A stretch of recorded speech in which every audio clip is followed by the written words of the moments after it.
¿Cómo les va? Bienvenidos a una nueva emisión de La UNAM Responde. Los saludamos con mucho gusto desde TV UNAM para seguir haciendo difusión del quehacer que realiza nuestra Universidad Nacional Autónoma de México en beneficio de nuestra comunidad, pero por supuesto en beneficio de toda la sociedad. Quédense con nosotros durante los próximos minutos.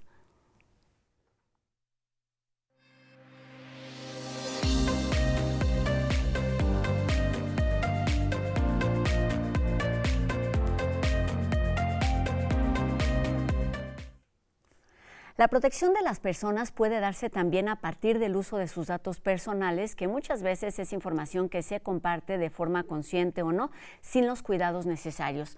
Para hablar sobre la seguridad de esos datos que manejamos, el derecho a su protección, regulación y también las responsabilidades compartidas, recibimos esta tarde a la doctora en Derecho por nuestra universidad, la doctora Lorena Pichardo Flores, quien es coordinadora de protección de datos personales y del Centro de Atención a Usuarios y de la Seguridad de la Información de la Unidad de Transparencia de nuestra universidad. Lorena, ¿cómo estás? Bienvenida a La UNAM Responde.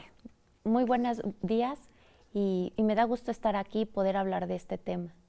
Comencemos por ahí. ¿Por qué tenemos que hablar de datos personales? ¿Qué son?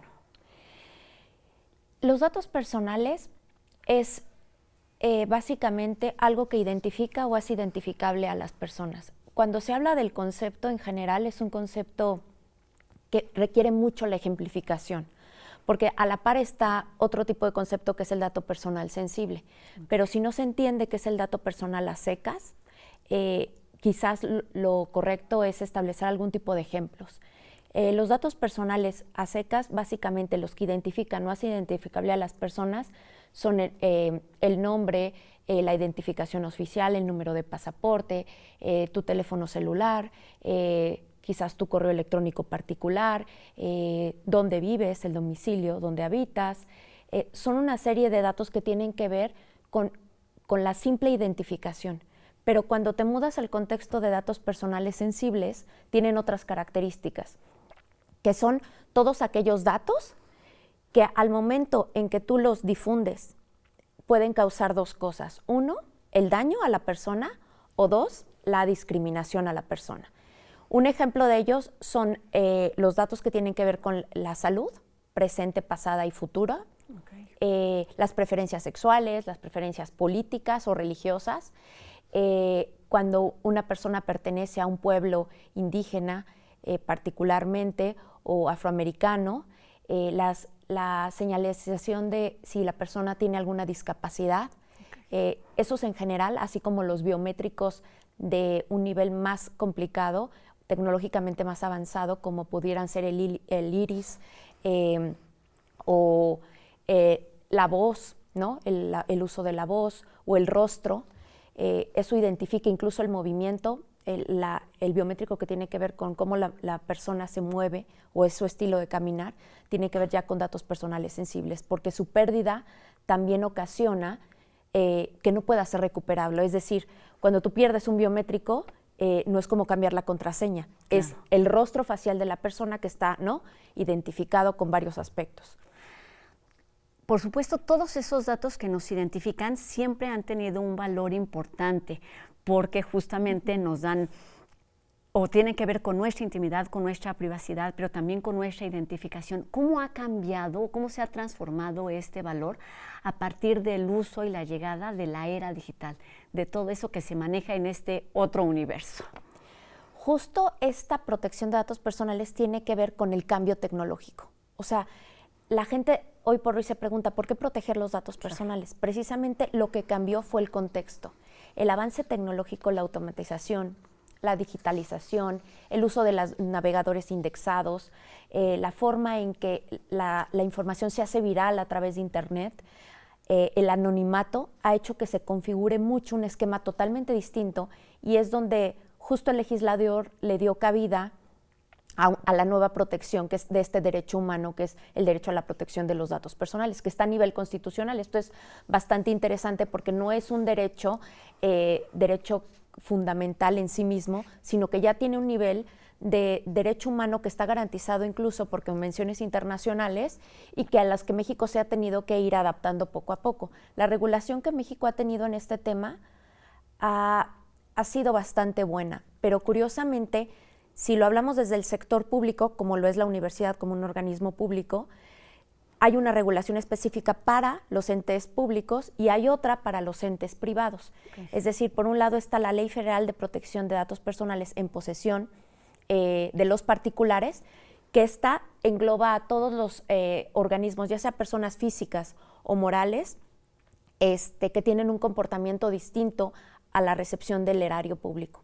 Y con esto quiero aclarar que, por ejemplo, los hospitales se regulan de manera distinta, un dentista se regula de manera distinta, pero en caso de la universidad lo que sucede es que nos aplica la Ley General de Protección de Datos en posesión de sujetos obligados, y esta ley es casi 10 años posterior a la de particulares. Es decir, primero empezó una regulación bastante asertiva y con una serie de sanciones importantes para el sector de los particulares, y después todo lo que somos secretarías de Estado, Poder Judicial Federal, el Poder Legislativo, organismos autónomos federales y locales fueron regulados bajo este sector público. Entendiendo esta diversificación y esta ampliación en cuanto a la protección de datos, ¿hay algunos principios básicos que tengamos que tener claros, por lo menos todas las personas, con respecto a esta protección de datos? Sí, la ley te establece que hay que seguir una serie de deberes, pero también de principios y responsabilidades como ente público. Entre ellas están, por ejemplo, dos deberes muy importantes, que son la confidencialidad de los datos y la otra, la seguridad de los datos.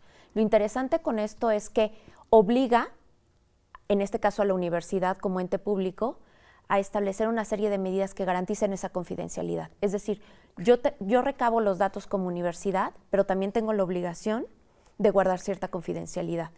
¿Y cómo lo voy a hacer? A través de medidas de seguridad. Y esta seguridad es otro de los deberes. Y la seguridad se mide con controles, o lo que llaman en otros países salvaguardas o medidas de control, que tienen que ser técnicos o informáticos, tecnológicos, físicos, que son muchísimo más de cuando entras a un lugar, a una estancia, y los últimos que son administrativos, medidas de seguridad administrativas o organizacionales. ¿Quiénes somos, en este sentido, los actores que podemos ser corresponsables en el uso y manejo de datos? Por supuesto, las personas que tenemos un dato y que a la hora de ir a hacer un trámite, a la hora de abrir redes sociales, sabemos que es un punto muy sensible del que hablaremos más adelante, pero ¿quiénes son los actores corresponsables en la protección de datos personales? Pues son bastantes, porque cuando inicia, por ejemplo, cuando una persona otorga sus datos personales en la universidad, lo puede hacer por varias vías. Una de ellas es, por ejemplo, ventanillas. Las ventanillas para atender a estudiantes, o ventanillas que tiene la Dirección General de Personal, que atiende justamente a trabajadores empleados. Y entonces uno llega con una serie de documentación que va a requerir para poder habilitar algún trámite en específico. Entonces ahí es justo donde se pone en marcha todo el recorrido de un ciclo de vida de los datos personales, que si bien inician en ventanilla, por ejemplo, si yo deseo obtener un historial académico certificado, quizás el trámite inicia en ventanilla escolar, pero esa información se traslada a DEGAE, a la Dirección General de Administración Escolar, quien hace suyo el trámite y lo devuelve porque ellos tienen toda la información. Entonces, en este ínter, algo que inició en una facultad de escuela o instituto, viaja hasta esa dirección y regresa. Pero cuando los datos regresan, sí te entregan el historial, pero ¿qué pasa con la información que entregaste en constancias o en originales o en fotocopia? Pues esa información cumple con un ciclo de vida, pero debe de culminar en una eliminación o borrado seguro de la información, para que precisamente no esté transpapelándose o esté simplemente a la visión de cualquier otra persona que pueda hacer un uso no autorizado de ella. Cuando hablamos de protección estamos hablando entonces no solamente de confidencialidad, que ya nos mencionaba, sino de seguridad. ¿Cómo hacer evidente o cómo hacer es que la palabra la voy a repetir, cómo hacer seguro este proceso de manejo de datos. Justo la ley también te establece varias herramientas. Una de ellas es tener un documento de seguridad. El documento de seguridad para cada área universitaria lo que significa es que tienes que tener instrumentado y materializado cuántos activos de información y de datos personales tienes, ya sea desde en archiveros, sistema de información como un todo, hablo de los expedientes en particular, de toda aquella documentación que esté en folders y que obre en una oficina, pero también todos los sistemas informáticos, que son parte de la información. Claro. Entonces, la mayoría de esta información, lo que sucede es que opera en distintas formas y el documento de seguridad te da cuenta de todo lo que tienes, quién ingresa a esa información, con qué permisos o autenticaciones, si es vía informática, qué tanto puede hacer con la información, puede verla, modificarla, eliminarla, sustraerla, por qué medios, etcétera. Y en esa medida, el documento de seguridad es una herramienta muy grande y quizás muy instrumental, pero te permite saber qué me hace falta como medidas de seguridad. Si va desde poner una nueva chapa en la puerta, si va incluso a un tema de generar, poner en el site un aire acondicionado porque está el ambiente no es el adecuado para poder conservar ciertos servidores, etcétera. O bien incluso establecer medidas de seguridad de quién puede ingresar a un área universitaria los sábados en la noche o los domingos por la noche. ¿Tiene permiso? ¿Es por oficio? ¿Cómo se hace todo esto? Esto tiene que ver con muchas medidas administrativas de dar cuenta de por qué estoy ingresando y con qué estoy saliendo. Que vamos mucho más allá de los datos y de este manejo digital o no de la información. Hablemos más allá de este entorno académico, digamos, y que tiene que ver con lo que ya mencionábamos. El uso de las redes sociales es un tema importante y bueno, a lo largo de los últimos años hemos sido pues también testigos de hechos importantes con respecto a esta situación. La venta hace algunos años de un padrón electoral, ya no sé cuál es la palabra exacta, hackear, filtrar información sobre los periodistas que asisten a la conferencia mañanera. ¿Qué sucede con todos esos datos allá en el entorno público? Pues mucho. Justo cuando no hay un debido cuidado de la información, hay responsabilidades. Y eso es lo que traen estas dos leyes, tanto en el sector privado como en el público. Se establecen una serie de sanciones que en el caso de que no cumplas con ciertos principios del tratamiento de la información, la palabra tratamiento es muy fuerte porque tiene un contexto, muchos verbos que la definen. Tratamiento va desde recabar, desde poseer, almacenar, beneficiarse, aprovecharse de los datos personales, y eso implica que esté o no en movimiento la información o los datos personales, lo que va a suceder es que debes de tener un debido cuidado y no lo tienes. Entonces, lo que sucede es que va a haber una serie de sanciones que están tasadas justamente de acuerdo a los principios que establece la ley. Estos principios son los principios que tienen que ver con la legalidad del uso de los datos personales, la proporcionalidad del uso de los datos, que significa que yo no recabo más datos de los que necesito como entidad o dependencia universitaria, la licitud de la recabación de esos datos, es decir, va de acuerdo que una entidad me pida ciertos datos personales en materia económica cuando yo lo que estoy haciendo es registrarme, por ejemplo, para participar en deportes universitarios, ¿no? Si no tiene que ver con una beca, no se justificaría, ¿no? Quizás el estudio socioeconómico o que dé ciertos datos personales que tenga que ver con mi estado financiero o patrimonial. Claro. Entonces, en ese sentido, la proporcionalidad es otro de los principios que se tiene que respetar, además de la legalidad, la licitud. Pero también hay otros que son, pareciera que imputables más al usuario o al titular de los datos personales, que son el de calidad. Se entiende que los datos personales tienen que ser exactos, porque el hecho de que no estén corregidos o no sean los verídicos implica toda una serie de consecuencias al interior de un ente jurídico, que, como es la universidad, de quizás que tu nombre esté mal registrado o, claro, o la CURP no sea la exacta. Entonces, hasta ahorita hemos dicho ya 4 principios, pero hay otros que no tienen que ver con la calidad, que son, por ejemplo, lo que tiene que ver con la información. Hay que informar al titular, a la persona esta que llega a ventanilla, por ejemplo, deja sus datos, para qué finalidad está dando todos estos datos. Y eso se hace a través de un aviso de privacidad. Esas letras chiquitas que muchas veces no leemos.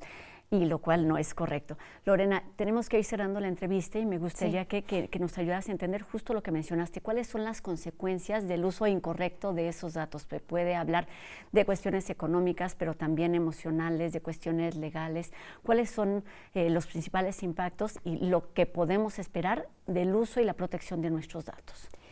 Justo para los dos sectores, para el privado y para el público, las sanciones tienen que ver con que la persona que recabó los datos, persona física o moral, no tengo ese debido cuidado. Entonces la sanción va directamente a estas personas. En este caso, en la universidad sería el funcionario, empleado o al académico que no utilizó de manera correcta los datos personales o que no justificó la razón para la cual se recabaron esos datos. Entonces las sanciones ya no van propiamente al ente en sí, se pagan con ingresos de la propia persona física o moral, ya sea privada o pública. Entonces, el funcionario ya no está padre, ¿no? Que la universidad sea quien se haga cargo de la sanción, sino que viene de tus propios ingresos, ¿no? Claro. Y en el sentido de las personas, ¿cuáles son algunas de esas consecuencias, de esos efectos de no ser responsables o, digamos, conscientes del uso que puede tener el compartir nuestros datos? Se habla mucho de la vulnerabilidad, por ejemplo, de los jóvenes, principalmente quienes son los más activos en redes sociales. Un caso en particular. Es una pérdida de la esfera de la privacidad. O sea, no es solo poder no ser capaz de definir lo que tú deseas publicar de ti, lo que el otro quieres que conozca de ti, porque eso lo define uno. Claro. Es un tema de autodeterminación informativa. Yo defino qué quiero que el otro sepa de mí. Pero cuando un tercero lo hace por ti, entonces este derecho ya no lo estás ejerciendo tú, sino otra persona, que además no es el titular de los datos.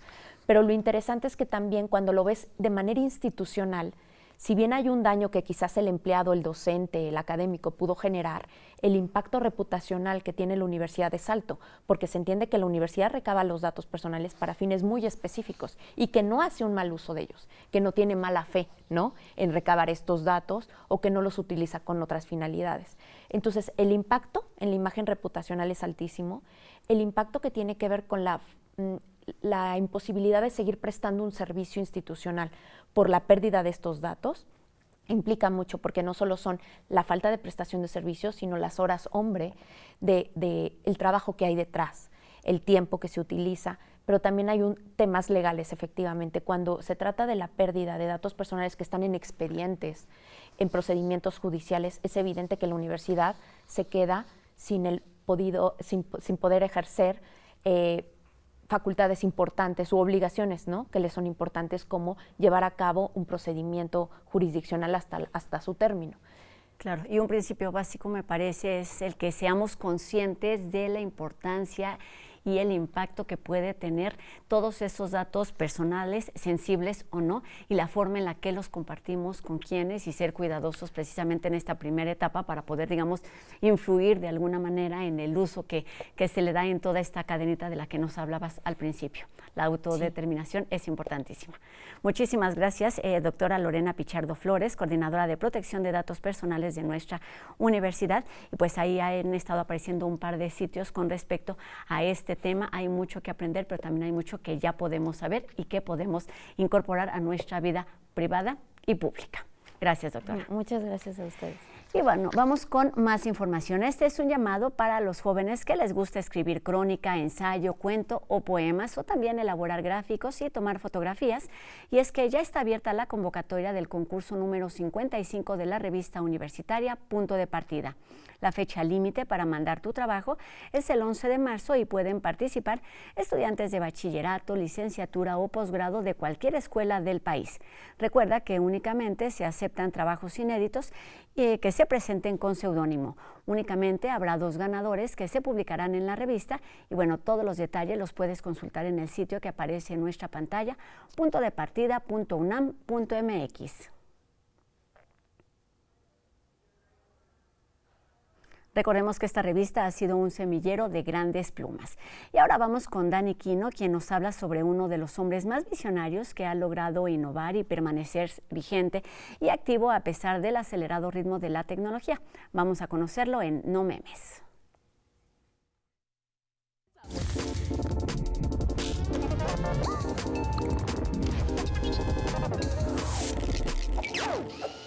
NVIDIA Corporation es una compañía multinacional de tecnología que diseña unidades de sistemas de chips para computación móvil y para el sector automotriz. Y también unidades de procesamiento gráfico, también conocidas como GPUs, ya sea para videojuegos o para uso profesional. Se fundó en 1993, cuando había más de 70 compañías dedicadas a esto, pero gracias a grandes aciertos como su colaboración con Sega para Virtual Fighter, el primer juego en 3D que se ejecutó con gráficos NVIDIA, para el 2006 era la única empresa independiente en funcionamiento. ¿Y quién está detrás de este enorme éxito? Su fundador y CEO actual, Jensen Huang. Jensen Huang nació en Taiwán, pero vivió en lugares como Tailandia y Estados Unidos. Estudió ingeniería eléctrica en la Universidad Estatal de Oregon y poco después hizo una maestría en el mismo campo en la Universidad de Stanford. Cuando se graduó, se convirtió en director de Coreware en LSI Logic y en diseñador de microprocesadores en Advanced Micro Devices, también conocida como AMD. Ya en 1993 y con $40,000 en mano,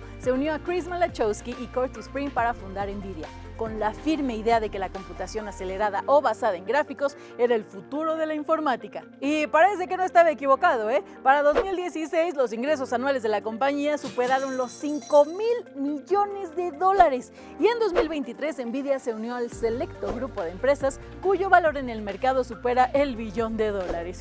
Actualmente, además de crear tarjetas gráficas para que tus juegos y proyectos profesionales se vean mejor que nunca, NVIDIA anda con todo proporcionando tecnologías esenciales para vehículos autónomos y sistemas de asistencia al conductor. Además, es una de las grandes impulsadoras de la inteligencia artificial, creando desde centros de datos hasta dispositivos móviles que la hacen parte de esta nueva revolución tecnológica. Todo esto ha provocado que la fortuna de Jensen Huang se calcule actualmente en algo así como $42,000 millones y ocupa el lugar 29 en la lista de las personas más ricas del mundo. Y además de que obviamente nunca va a sentir el verdadero terror de pagar las cuentas a final de quincena como nosotros, hoy es considerado como un verdadero visionario en el campo de la tecnología y parte muy importante del desarrollo vanguardista que está llevando a la humanidad a vivir grandes innovaciones en la informática. Con datos que indican miles de personas muertas o desaparecidas, se vive una crisis forense que debe atenderse de manera urgente y sensible. Sobre ello reflexiona esta tarde Jacobo Dayan.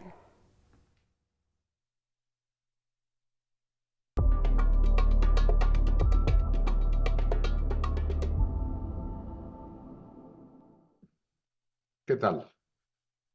Como respuesta ante la crisis forense que se viene acumulando en el país desde hace años, demasiados años, incluso a llegar a más de 52,000 cuerpos en espera de ser identificados, una de las exigencias de los distintos colectivos de familiares de desaparecidos, este gobierno, ante la incapacidad o más bien la falta de voluntad de las fiscalías del país y la Fiscalía General de la República de tener información confiable y realizar este trabajo de identificación humana que le corresponde a las fiscalías, decidió primero crear un mecanismo extraordinario de identificación forense que fracasó, cerró, y después como gran respuesta creó en Morelos el Centro Nacional de Identificación Humana.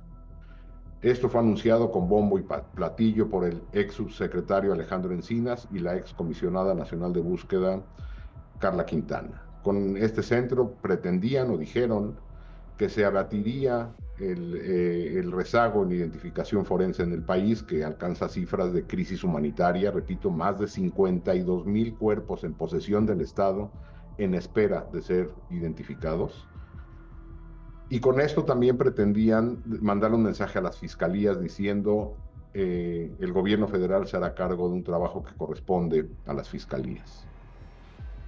Poco tiempo después de su creación, un año después de su creación, año y meses de su creación, este centro hoy se encuentra abandonado, sin personal y completamente en desuso. Una inversión de mucho dinero que sobre todo llegó de cooperación internacional, cooperación de agencias de los Estados Unidos, de Alemania, de otros países europeos, hoy se encuentra abandonado. Es decir, el gobierno ha decidido tirar a la basura una de sus principales obligaciones, que según el presidente es su prioridad número 1, encontrar a las personas desaparecidas. En resumen, somos un país con 52,000 cuerpos en espera sin identificados, más de 114,000 personas desaparecidas, más de 4,000 fosas, que aborda este fenómeno con absoluta impunidad y sin ninguna estrategia de identificación forense. Y parece que a nadie de la clase política le preocupa esta situación. Muchas gracias.